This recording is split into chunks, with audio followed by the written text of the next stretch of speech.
আজকে খেতে বসছি। এই যে ভাত নিয়েছি, পাতিলে দেখেন।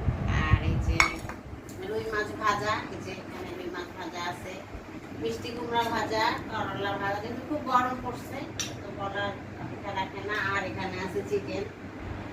এই যে একটু দেখাও চিকেনটা, কালারটা খুব ভালো আসছে। তো যাই হোক, রুই মাছটা আমি একটু শুকনো মরিচ দিই, হলুদ আর মরিচ দিয়ে ভাজি করি। তো আজকে এখন আমি খাবো যেটা যে দুবার দিয়ে খাবো সেটা হচ্ছে গিয়ে করলা ভাজি আর রুই মাছ, এই দুটো দিয়ে খাবো। কেননা মুরগি খাবো না, বাচ্চারা খাবে। আর মিষ্টি কুমড়া খাইলে খাইতে পারি, না খাইলে খাই, কিন্তু করলা ভাজিটা দিয়ে আগে শুরু করবো, দেখে একটু খাই।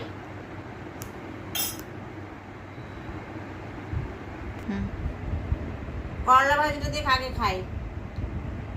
বিসমিল্লাহ। কি বলবো, গরমে করলা ভাজি অসাধারণ মজা, ভীষণই। করলা ভাজি খাইলে ভিডিওর জন্য আমি এটা সেটা খাচ্ছি, কিন্তু অন্য সময় হলে শুধু করলা ভাজি দিয়ে খেয়ে উঠতাম।